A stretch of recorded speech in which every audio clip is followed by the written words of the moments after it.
नमस्कार, FM news देख रहे हैं आप। आपके साथ मैं हूं हर्ष त्यागी। देश में कोरोना के मामलों में लगातार वृद्धि जारी है और अब रोजाना नए केस आने के मामले में अब 3 लाख के आंकड़े को भी पार कर गए हैं। पिछले 3 दिनों में नए कोरोना केस में गिरावट के बाद अब 2 दिनों से नए मामलों में फिर से बढ़ोतरी नजर आ रही है। पिछले 24 घंटे में यह आंकड़ा 3,04,416 तक पहुंच गया और यह संख्या और भी बढ़ सकती है क्योंकि कुछ राज्यों का आंकड़ा उपलब्ध नहीं था। आपको बता दें कि कोरोना की इस नई लहर में पहली बार भारत में रोजाना दर्ज होने वाले मामलों की संख्या 3 लाख का आंकड़ा पार कर चुकी है और बुधवार को 3,04,416 नए कोरोना केस दर्ज किए गए, जो एक हफ्ते पहले की तुलना में 27% अधिक है।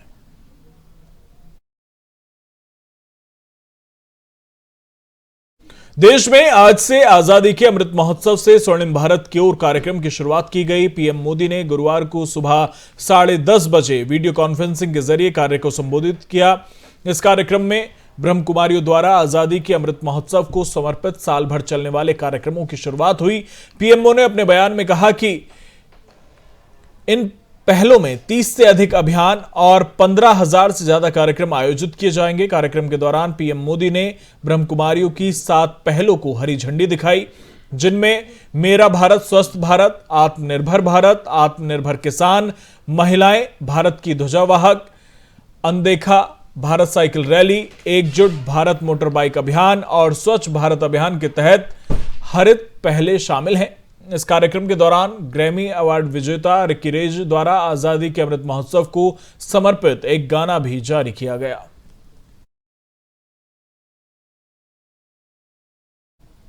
मंत्री स्तरीय समितियों की सिफारिशों के साथ असम के मुख्यमंत्री हिम्मत बिस्वा शर्मा और उनके मेघालय के मुख्यमंत्री कोनराड के संगमा 12 जगह के अंतर्राज्य सीमा विवाद को सुलझाने के लिए केंद्रीय गृह मंत्री अमित शाह से मिलेंगे।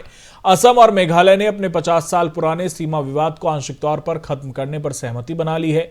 लगभग 36 स्क्वायर किलोमीटर की विवादित जमीन को दोनों राज्य 6 अलग अलग जगह पर विभाजित करने के लिए सैद्धांतिक रूप से तैयार हो गए हैं। 6 बाकी जटिल क्षेत्रों में विवाद को अगले चरण में निपटाया जाएगा। दोनों राज्य इस बात पर सहमत हुए हैं कि 2011 तक मेघालय की ओर से जिन 12 इलाकों पर दावा किया गया था, यह फैसला सिर्फ उन्हीं इलाकों तक सीमित रहेगा। इसके अलावा मेघालय कोई और दावा नहीं कर सकता।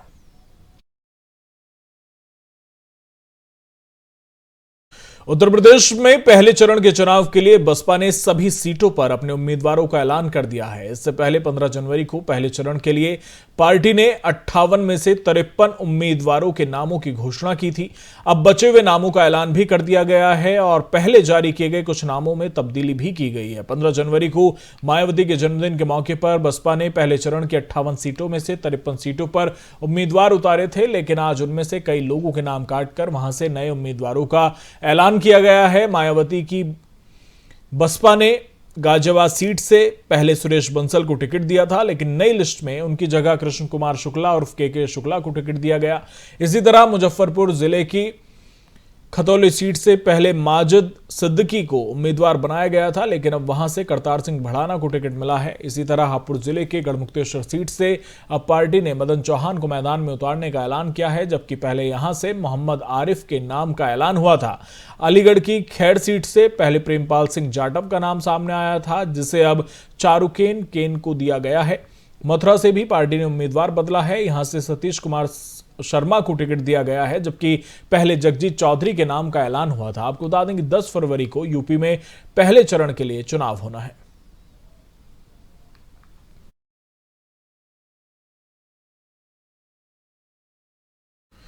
मुलायम सिंह यादव की बहू अपर्णा यादव के बीजेपी का दामन थामने के बाद से यूपी की राजनीति में हलचल तेज हो गई है। केंद्रीय मंत्री अनुराग ठाकुर ने अपर्णा यादव के बीजेपी में शामिल होने के बाद समाजवादी पार्टी पर तंज कसा। उन्होंने कहा कि मुलायम सिंह यादव की पुत्रवधू और स्वामी प्रसाद मौर्य की बेटी बीजेपी में अपने आप को सुरक्षित महसूस करती हैं। सपा नेताओं की बहु बेटियां मानती हैं कि बीजेपी शासन में ही महिलाएं सुरक्षित हैं। क्या कुछ कहा है उन्होंने, सुनिए। एमएलए, पूर्व विधायक समाजवादी पार्टी को और बाकी पार्टियों को छोड़कर भारतीय जनता पार्टी में आए, जिनका हम स्वागत करते हैं। इससे भारतीय जनता पार्टी को ताकत मिलेगी। और यही नहीं, आपके सामने आज मुलायम सिंह यादव जी की बहू अपर्णा यादव जी भारतीय जनता पार्टी में शामिल हुई है। हम उनका भी बहुत स्वागत करते हैं। ये अपने आप में उस ओर इशारा करता है कि उत्तर प्रदेश में पिछले 5 वर्षों में योगी जी की सरकार ने किस तरह से बहू बेटी को सुरक्षा देने का काम किया है। महिला आज रात को भी बाहर निकल सकती है, काम पर जा सकती है, सुरक्षित महसूस करते हैं। महिला को सुरक्षा और अधिकार देने का काम भारतीय जनता पार्टी ने किया और उदाहरण साफ है, बहू हो या बेटी हो, भारतीय जनता पार्टी में सुरक्षित है। स्वामी प्रसाद मौर्य जी की बहू हो, बेटी हो, या मुलायम सिंह यादव जी की बहू हो, ये सामने ही उदाहरण है। मुलायम जी की बहू और स्वामी प्रसाद मौर्य जी की बेटी दोनों ही भारतीय जनता पार्टी में अपने आप को सुरक्षित महसूस करती हैं, क्योंकि उत्तर प्रदेश की 25 करोड़ की आबादी में मेरी माताएं बहनें, उत्तर प्रदेश की बहू बेटियां भी अपने आप को सुरक्षित महसूस करती हैं मोदी जी योगी जी की सरकार में। यूपी विधानसभा चुनाव को लेकर प्रदेश के बाहर के नेताओं का जमघट लगना शुरू हो गया है। इस बीच सपा ने ऐलान किया है कि बंगाल की सीएम ममता बनर्जी की टीएमसी यूपी में चुनाव नहीं लड़ेगी, बल्कि वो सपा के लिए प्रचार करेंगी। इस पर ममता को हराकर नंदीग्राम से विधायक और बंगाल में नेता विपक्ष शुभेंदु अधिकारी ने ममता बनर्जी पर हमला बोला। उन्होंने दावा किया कि राजनीतिक रूप से महत्वपूर्ण यूपी के धर्मनिष्ठ हिंदू ममता बनर्जी को नकार देंगे। क्या कुछ कहा उन्होंने, सुनिए। देखिए, इसमें समाजवादी पार्टी का कितना फायदा होगा ये मुझे मालूम नहीं है। मैं यूपी का वोटर भी नहीं हूँ, यूपी का राजनीति का साथ जुड़ा हुआ नहीं हूँ, लेकिन मैं ये दावा का साथ कह सकता हूँ, ममता बनर्जी का उसकी जो छवि है, जो राजनीतिक छवि है, सनातनी का खिलाफ है। बंगाल में माँ दुर्गा का विसर्जन, इमर्शन बंद करने से लेकर सनातनी का ऊपर जो अत्याचार ममता बनर्जी की लीडरशिप में हुई, खास करके पोस्ट पोल वायलेंस, उसका बाद श्री रामचंद्र का जन्मभूमि अयोध्या, श्री कृष्ण की जन्मभूमि मथुरा और बाबा काशी विश्वनाथ धाम है, जहां सनातनी का गरिमा है, वहां ममता बनर्जी जिस पार्टी के लिए प्रचार करेगी, उस पार्टी का नुकसान होगा, फायदा नहीं होगा। और ममता बनर्जी का अपनी जो तरीका से भाषण रखता है, और उन्होंने उसका जो हिंदी डायलॉग है, हम लोग का भी हिंदी थोड़ा टूटा फूटा हो सकता है, हम लोग बंगाली आदमी है, हिंदी मीडियम में हम लोग एडुकेशन नहीं है, लेकिन काम चलाने के लिए हम लोग हिंदी में बात करता है। कुछ एरिया में हिंदी में भाषण भी करना पड़ता है। बंगाल में हर संप्रदाय का लोग, इधर भाषा का लोग रहता है। ममता बनर्जी का हिंदी, यूपी का कोई हिंदी समझने वाला आदमी को समझने नहीं आएगी। इसलिए ममता बनर्जी के जाना नहीं जाना यूपी चुनाव में कोई फर्क नहीं पड़ेगी, लेकिन ममता बनर्जी जिस पार्टी के लिए कैंपेन करेगा, प्रभु राम की, श्री कृष्ण की और बाबा महादेव की नगरी प्रांत यूपी में सनातनी ने एक साथ उसके खिलाफ वोट करेगी। देखिए, इस ऐसा लगता है जैसे महाराष्ट्र की सरकार में सब कुछ ठीक नहीं चल रहा है। महाराष्ट्र कांग्रेस अध्यक्ष नाना पटोले ने महाराष्ट्र में गठबंधन को लेकर बयान दिया। उन्होंने कहा कि सत्ता की हमें जरूरत नहीं थी, जिन्हें जरूरत थी वो कांग्रेस अध्यक्ष सोनिया गांधी जी के पास गए थे। उन्होंने क्या कुछ कहा है, सुनिए। सत्ता के बारे में यहाँ पर हमारी भूमिका हमारे नेता सोनिया जी गांधी ने रख दी है, वो शुरुआत में रखी है। जो मामला था तो सत्ता की हमें जरूरत नहीं थी, जिन लोगों को जरूरत थी वो सोनिया जी के पास गए, क्यों हमने नहीं बुलाया इन लोगों को। तो इसलिए ये सब मामले में हाईकमांड डिसीजन लेंगे और इसका परिणाम राज्य की राजनीति में नहीं होगा। सत्ता के बारे में यहाँ पर हमारी भूमिका हमारे नेता सोनिया जी गांधी ने रख दी है, वो शुरुआत में रखी है। जो मामला था तो सत्ता की हमें जरूरत नहीं थी, जिन लोगों को जरूरत थी वो सोनिया जी के पास गए, क्यों हमने नहीं बुलाया इन लोगों को। तो इसलिए ये सब मामले में हाईकमांड डिसीजन लेंगे और इसका परिणाम राज्य की राजनीति में नहीं होगा। सत्ता जैसे जैसे चुनावों के दिन नजदीक आते जा रहे हैं, पंजाब में हलचल तेज होती जा रही है। पंजाब के डिप्टी सीएम सुखजिंदर सिंह रंधावा ने बीजेपी पर हमला बोला। उन्होंने बीजेपी पर पंजाब को बदनाम करने का आरोप लगाया। रंधावा ने कहा कि ब्रिटिश से लड़ाई में पंजाबियों ने अपना बलिदान दिया है, लेकिन बीजेपी का क्या योगदान है, इसे लेकर उन्होंने सवाल उठाए। क्या कुछ कहा है उन्होंने, सुनिए। आज भी मैं कहता हूं कि एसपी जी ने प्राइम मिनिस्टर को 20 मिनट वहां किस काम के लिए खड़ा रखा? क्यों? अगर ये कहते हैं कि 20 किलोमीटर पर पाकिस्तान है, तो प्राइम मिनिस्टर क्यों 600 मीटर पर वहां जाना चाहते थे? क्या इसे पंजाब को बदनाम करना चाहते हैं? पंजाब को ये दिखाना चाहते हैं कि हम आतंकवादी हैं? इनके पास तो कोई गया ही नहीं, पता नहीं कहां खड़े थे किसान, खड़े भी हैं या नहीं। तो वहां तो इनके आपके माध्यम से हमें पता चला, आपके चैनल चला रहे हैं कि मोदी जिंदाबाद, बीजेपी के झंडे थे। कहां वहां किसान का झंडा था? कहां किसी ने कहा मोदी मुर्दाबाद है?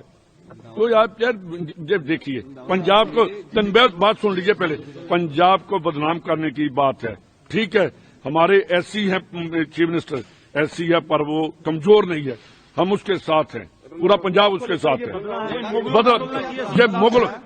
मुगलों वाली बात कर रहे हैं प्राइम मिनिस्टर, बिल्कुल। हम बात सुन लीजिए, अगर वहां रेड हुए हैं, पंजाबी जो है कभी किसी के नीचे नहीं लगते। हम मोदी के साथ लड़ाई लड़ेंगे और आखिरी दम तक लड़ाई लड़ेंगे। दूसरी जो आपने मुगलों की कही, मुगलों ने पंजाबियों के ऊपर जुल्म किए, हमने उनके भी सहे। अंग्रेजों ने हमें खत्म करने की कोशिश की, हमने पंजाबी कभी खत्म नहीं हुआ और पंजाब ने सबसे ज्यादा कुर्बानियां देकर हिंदुस्तान को आजाद कराया।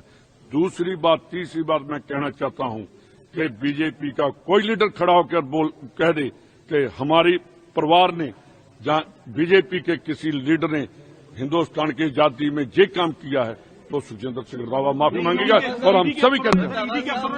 यार ईडी मेरे को आपने मुगलों की बात की है, मैं कहता हूं कि इनका आजादी में देर क्या है वो पहले बता दें। आज भी ऐसा लग रहा है जैसे बिहार में एनडीए गठबंधन में सब कुछ ठीक नहीं चल रहा है। बिहार सरकार में मंत्री और वीआईपी के अध्यक्ष मुकेश साहनी ने एक बार फिर से अपने तेवर दिखाए। इशारों में उन्होंने संकेत दिया है। क्या कुछ कहा है, सुनिए। संभावना सीधा मुख्यमंत्री श्री नीतीश कुमार जी के नेतृत्व में हमारी सरकार चल रही है, और रहा कि हम लालू जी को मानने वाले लोग हैं, उनके विचार पे चलने वाले लोग हैं। उनका विचार है गरीब लोगों को न्याय हो, उनके रोटी कपड़ा मकान उनको मिलना चाहिए। वही हमारा भी सोच है कि गरीब चाहे जिस जाति के हो, उसको सरकार का खजाना पे पहला अधिकार उनका होना चाहिए। तो हम ये विचार पे जीने वाले लोग हैं और लालू जी के सुपुत्र हैं। हमने उनके साथ काम भी किया, वो बड़ा भाई हमेशा माना है, हमने उनको छोटा भाई माना है। तो ये हमारा संबंध थोड़े खत्म हो जाएगा। कल भी मेरा छोटा भाई था, आज भी है और भविष्य में भी रहेगा। रहा राजनीति, वो अलग कर रहे हैं, हम अलग कर रहे हैं, उनका अलग विचार है, मेरा अलग विचार है। जिस रोज हम दोनों का विचार मिल जाएगा उस रोज राजनीति भी साथ में हो सकता है, कोई नया बात नहीं है। बात राजनीति में तो वही है, विचार की लड़ाई। भाई बिहार के जनता के लिए काम करना है, 12 करोड़ जनता की बात कर रहे हैं। हम चाह रहे हैं कि सबके लिए सब मिल के काम करें। तेजस्वी जी का मन है कि हम अकेले मुख्यमंत्री बने और हम अकेले काम करें, तो अकेले उससे काम होना नहीं है। तो यही हमारे उनसे दूरियां हैं। जिस रोज वो चाह लेंगे कि सब मिलकर काम करें बिहार के 12 करोड़ जनता के लिए, उस रोज सब में हम भी आ जाते हैं। फिलहाल मेरे साथ इतना ही। बने रहिए एफएम न्यूज के साथ। नमस्कार।